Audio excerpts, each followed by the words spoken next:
Changes, a Generation X based fic. Chapter 13. Skitz. With the dust settling from the failed plan Emplate had had, Sean thought it would be best to send some of the students out to find the younger kids, as well as double-check for any of Emplate's minions. It wasn't that he didn't believe Monet, but he wondered if Emplate would live up to Monet's expectations or prove her wrong. To that end, he had Angelo, Paige, and Mondo go with Emma to search around. That meant Everett, Jonathan, and Monet were helping him get Jubilation to the medical center. Thankfully, the trip was quiet, something they all needed. He knew they would have to get Jubilation in one of the med center's beds so she could properly recover. At least most of her injuries were physical. Those would heal, but he had to wonder about the psychological scars. While Jubilation had fought her fair share of foes, and probably had a few mental scarring moments, this had to be a situation the girl never thought she'd encounter. Her own power had been used against her.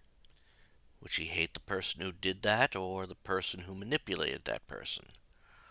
All he knew was that only time would tell him the answer to that question.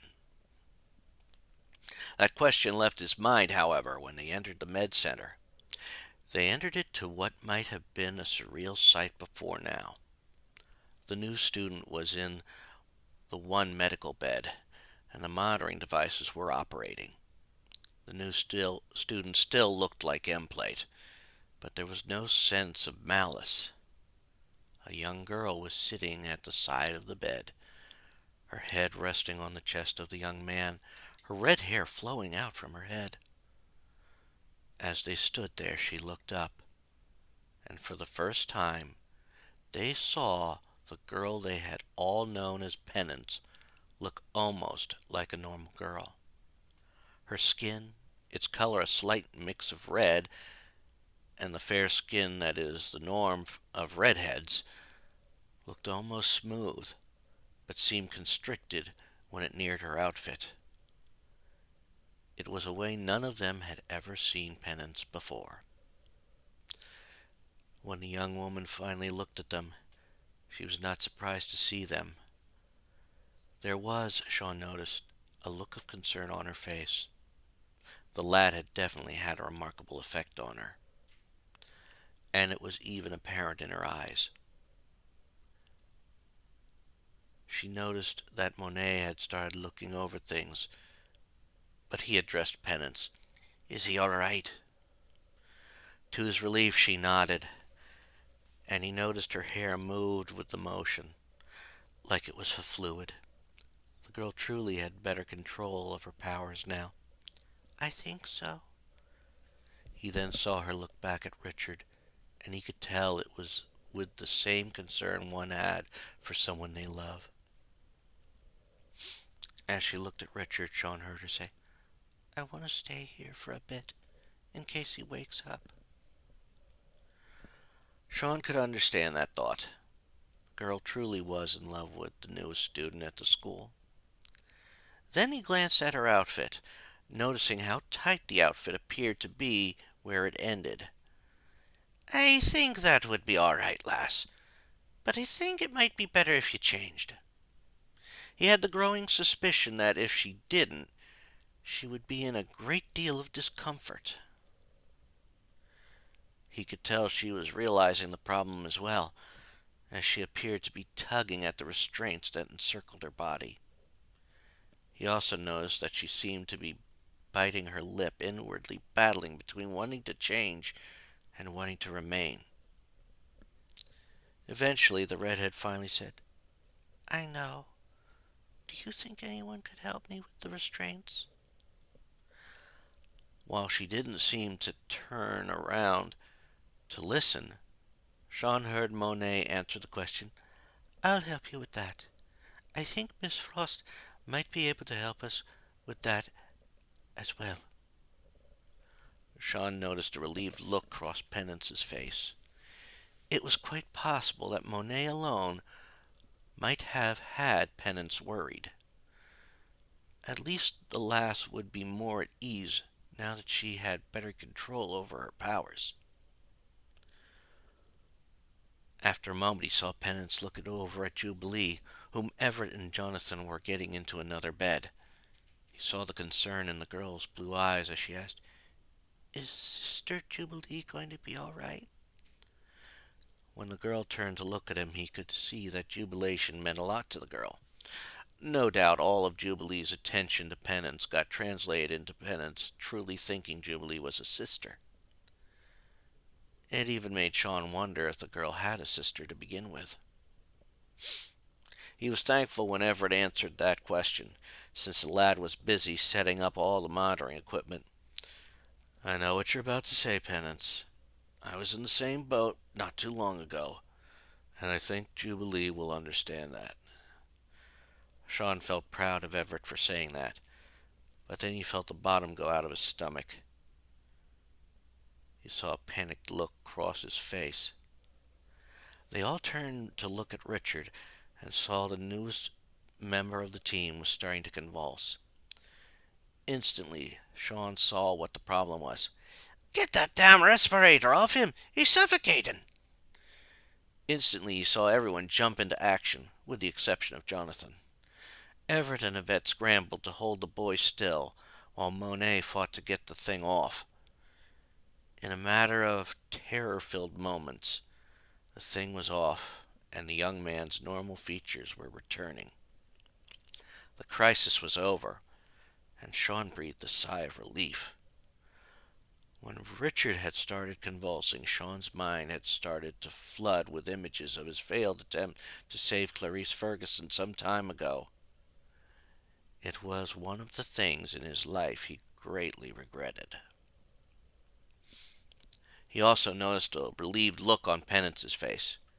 He understood the reason why she was so relieved, and that meant a whole lot more to her than they did to him at any point in his life. For a moment he heard her say, "Wow, he looks just like..." Sean never caught the last part of that statement, though, as he heard a tapping on the med center's windows. He turned and headed out of the area, seeing that Emma had arrived with another gentleman. Sean already had a feeling who that man was, since the man had similar facial features to the new student, but looked at least 2 decades older. It could only be one person, and Sean knew who it was before Emma said it. "Sean, this is Richard's father. He had just arrived with some of his stuff." Sean faced the man, knowing he would have to explain, but not sure how much the man would accept. Before he could explain, he saw the man looking through the window saying, "What happened to my son? Why is he unconscious?" The tone was calm, but Sean could sense the concern in it, and that there was a bit of concerned parent coming through. He knew he'd have to go for broke on this, and looked into the room while addressing Richard's father. "Well, Mr. Cale." He paused when the man responded, almost automatically. "Richard. My name is Richard Cale Sr." Sean sensed there was a level of importance in the name, and a quick glance at Emma, who was good at keeping a neutral face when she was in full control of a situation, told him the name did mean something. Her eyes were wide with shock. Sean was about to ask a key question, but he heard Emma communicate to him psychically. "Good grief, he's the head of Paladin Technologies. I should have pieced that together a while ago." That told Sean a lot, but he wasn't going to dwell on that. He decided to take this opportunity to possibly distract the man from the possible tragedy that could now unfold. "Richard never said he was Junior." As he expected, the man lowered his head a little and looked at him. Well, my son's been a bit ashamed of the family. I don't think he fully accepted our legacy, and it got worse after we told him my brother died. He started his own journey to find himself, following some odd paths. Sean nodded, having a bit of an idea about that. He leaned against the doorframe, saying, I take that it included believing in good and bad luck.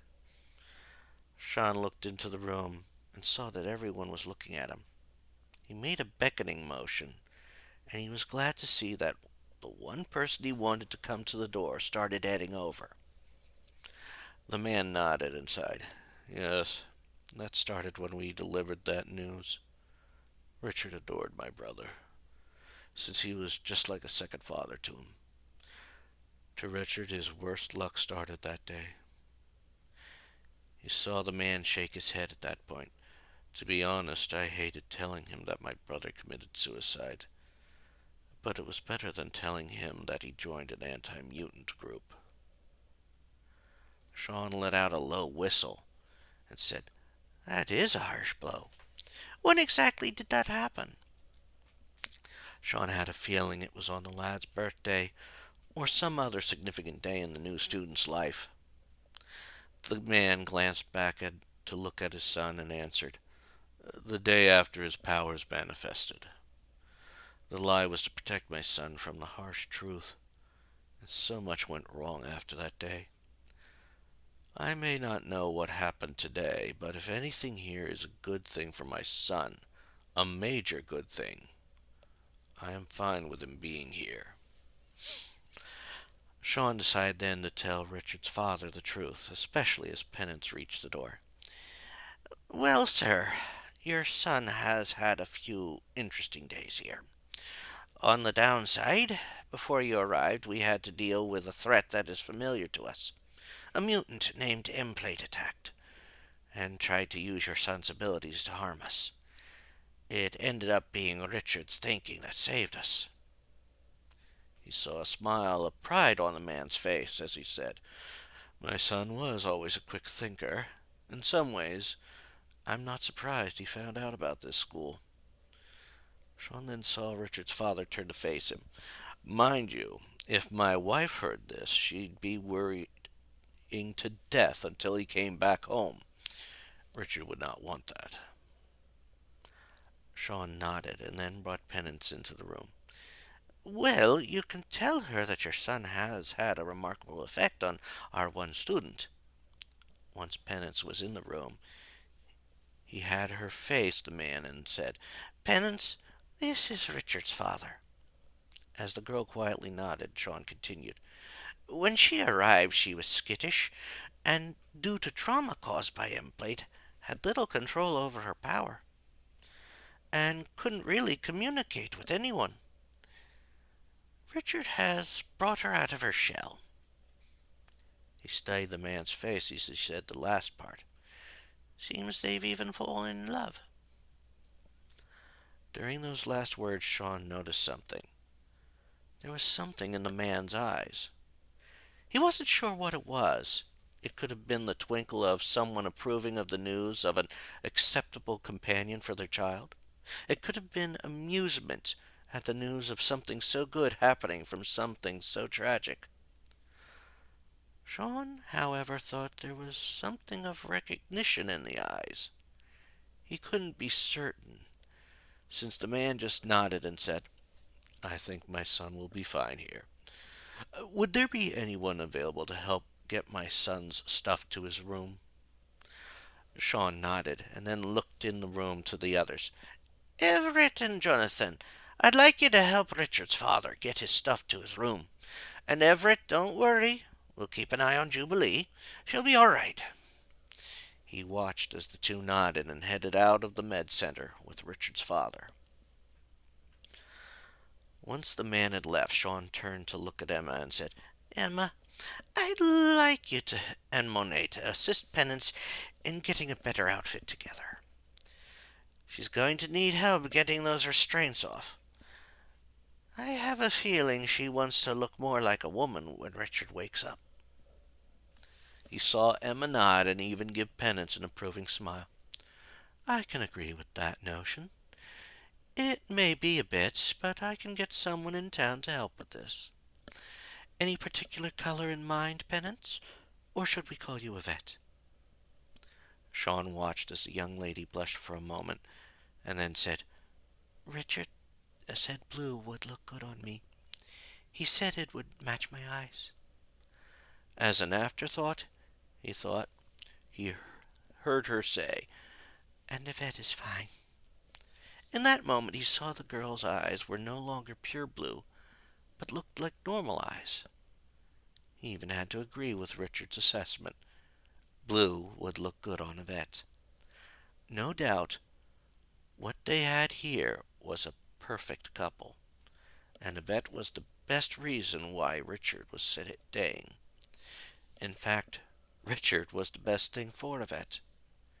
It was a positive change for the formerly silent member of Generation X, and they could all agree on that.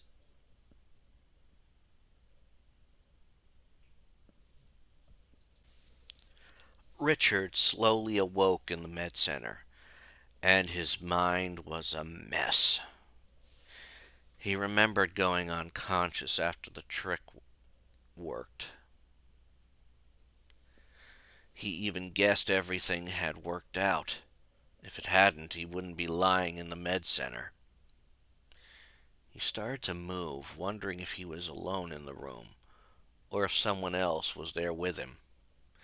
The action resulted in him brushing up against something. He opened his eyes a bit, and almost jumped at the sight he saw. It was a stuffed bear. In all honesty, he was not fond of stuffed bears. At least not now that he was older. The sight of it, however, made him exclaim, What the? He hadn't expected an answer to the partial question. Or if he had, he didn't expect to hear the voice he did hear say, Penny brought it for you. Apparently she had gotten one for me as well. He turned to see Jubilation in the other bed, with a similar bear buyer. It was smaller than the one he had. In that brief moment, things from earlier came flooding back to him. He should have known Jubilation would have been brought here. When M-Plate's personality was in control, he had hurt her. First by supping on her and then by using her own powers on her. He felt rotten to his core and struggled to apologize for it. Jubilee, I'm so sorry. I didn't want to. He stopped when he saw her give a weak smile and hold up a hand. It's all right. I know you didn't want to. Besides, it wasn't like you had Sabretooth controlling you. M-Plate's bad, but he doesn't scare me. Also, Everett was in a similar situation not too long ago. Richard remembered that being mentioned. That thought took a back seat when Jubilation continued with, Anyhow, when Penny arrived with the bears, she asked me if I thought you might like it. Hearing Yvette's nickname made him think again about the bear. It was then he noticed it was primarily red, but its eyes looked blue. It was essentially Yvette, but in bear form. For a moment he gave the bear a hug, and he wondered where Yvette was. Speaking of Yvette, where is she? He hoped she was all right, but he realized she had been out. Why, he didn't know, but he had a feeling it was linked to being ready for him. He glanced over at Jubilation, who just had a slight smile on her face. Probably getting dinner with the others. She's been here for most of the time. She's been at the school today. I was half with it when they got me here. You know, she had her head resting on you. He felt his own face turning red until Jubilation continued. I think she was also a factor in convincing your father you should stay here. Once those words sunk in, Richard closed his eyes and face-palmed himself. I forgot he was coming today. He looked around for a moment, recalling the few times his father had shown a temper. Obviously, his father didn't lose his cool, something he had seen happen a few times when something, usually whenever his father deemed something was not in Richard's best interest.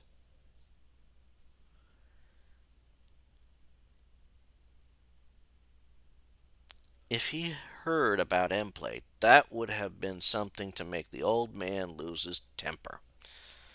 It's hard to believe the place is still standing then. He does tend to lose it when something seems to have an adverse effect on me. He saw Jubilation sit back in her bed for a moment, and then heard her respond. Like I said, I think it was Penny who sealed the deal. Guess it is good you made contact with her. Part of him wanted to believe that, but he wasn't sure. He was basically turning his back on the family, especially since his uncle's passing. This school was just the latest. Richard was a bit startled when another voice said, Jubilation is correct, Richard. It seems your budding relationship, as well as the impact you've had on Yvette, was the deciding factor.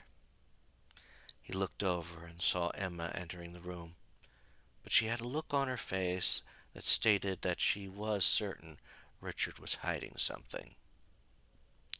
He had a feeling he knew what it was, and he wasn't going to be baited into saying anything. He was shocked enough, however, when he heard Emma say, I must admit, you both are doing quite well, having been out for nearly 2 days. He noticed the look of shock on Jubilation's face, and it mirrored his own. They had only thought they had been out for hours, not a whole day. Richard sank back into the bed. I've been out that long? He groaned and then tried to get up. He felt dizzy and then stopped the action. Is this typical for what I went through? He noticed a softer look was now on Emma's face. It is typical for someone who has no training in withstanding psychic attacks to be out that long. Judging by what is known about the interaction between the powers of blood-related mutants and your powers, I'd say you recovered nicely from it. It also leaves us with a few things to discuss. Inwardly, Richard shuddered at that. He had a feeling that some of the things were stuff he didn't want to discuss yet. He tried to deflect that by asking, Is Yvette here? He really wanted to see her now. To his chagrin, Emma nodded, but said, Yes, but this is more important at the moment. He felt panic start to build, but he felt better when Emma said, And it's nothing to do with the stuff you don't want to talk about. Let me get the others first. For a moment, Richard felt relieved, but the apprehension started to rise again. Once everyone entered the med center, Richard tried to see Yvette, but he had no doubt they were hiding her. Finally, it was Sean, who was standing with Emma, who spoke. Lad, you proved yourself to be a true member of Generation X when you helped stop Emplate. Since you are most likely going to be doing that a lot, we figured you should have a code name, and thought you should pick it. He felt honored at that moment, but unsure what to pick. If he could just have a moment with Yvette, he might be able to decide. But they were up to something, so he'd have to decide on his own. He thought about his powers for a moment and had an idea. All right. First, is there a mutant called Mimic? He saw Sean nod, and with it was a frown. Aye, there is one. He's not one of the nicer ones out there. He nodded. He didn't want to be associated with a villain, especially after narrowly avoiding becoming one. After a few moments, he finally came up with a perfect choice. He looked at them and asked, You remember the term that is often mistaken as multiple personality disorder? He saw all of them nod and he continued, Well, since it was a misnomer, I'm using a shortened version of it as my code name. I will be Skitz. He watched as everyone nodded in agreement. Apparently, everyone liked the code name. And before long, he heard a voice say, I think it is perfect for you. The group parted, and he saw the speaker. It was a beautiful young woman with red hair, blue eyes, and a blue outfit that highlighted her beauty. It was Yvette, and she looked radiant. Before he knew what was happening, since his mind was filling with visions of their life together, she had swooped in and gave him a hug. He honestly didn't want it to end, ever. After a moment, he decided it might be best to throw caution to the wind. He ended the hug, but said, You know, there was something you could have tried when I was still unconscious. Before he could suggest it, he saw the twinkle in her eye, and she kissed him. He had to admit, knowing it was happening was way better than not knowing. After what seemed like a second or two, since he was lost in the bliss of the moment, he heard Sean clear his throat. He stopped the kiss, noticing the look on Yvette's face. It was that happily embarrassed look people in love got when they were caught. He had a feeling the same look was on his face. He then was looking at Sean when the man said, Lad, ye should be able to go back to your dorm room tonight. Tomorrow will be your first day of classes. He noticed Sean glanced at a bit at Yvette as well, as he said, The same for you, Yvette. I will, however, allow you two to sit next to one another in some classes. Richard had a feeling why it would only be some of the classes. Sean was tempering the budding romance with practicality when it came to his power. Richard was aware if he spent too much time with Yvette, he'd have her powers for the rest of his life. To be honest, while that would have scared him before coming to the school, he felt all right with the idea now. He wouldn't admit that at the moment, so he just nodded at Sean and said, All right, I'm looking forward to the classes. Has to be easier than what we all just went through. He kept himself from saying any words after that. He still couldn't believe he had been out for over 24 hours. Gradually, people left the med center. Everett stayed to speak with jubilation for a bit, and Yvette stayed at his side until he was ready to get moving back to his room. Being a gentleman, though, he escorted her to the girls' dorm, and even to her dorm room. He wasn't going to enter it, though, since he was certain it didn't have much in decoration. Still, he enjoyed the time it took to walk her there and bid her good night. From that point, he made his way back to the guys' dorm. It was quiet now, and after everything that had happened, he needed that. It was still a lot to take in, and the quiet helped him mentally process it. There was just one thing that eluded him, and, as if by chance, he had the opportunity to get an answer. Sitting right next to the entrance to the boys' dorm was the small, dark-skinned man he had seen before. It was the same man who only told him the name of the school. And from what he had gathered, the man played a part in the lives of some of the other students here. He stopped right near the man, not close enough for his powers to activate, and said, All right, I figured out you wanted me to come here. But what was the reason? Was it to help them communicate with Yvette? He honestly expected to hear confirmation of that, or even a nod of the head. What he heard, however, made him pause in his thought process. The man was always a few words. This time, the man spoke one word and it puzzled Richard. Reunion. It was a word that didn't make sense. True, something about Yvette seemed familiar to him, but he also got that feeling about Monet for some reason. Had they all met before?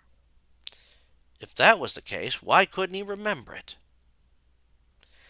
He rubbed his temple for a moment and then said, That makes no sense whatsoever. Maybe my mind is still a bit addled from all that had happened. He then entered the boys' dorm and made a path to his room. It was a new life he was starting here, and to be honest, he was ready for it. It already had a lot of good things in it, and he couldn't wait to see what other good things came his way. Change can be a very good thing.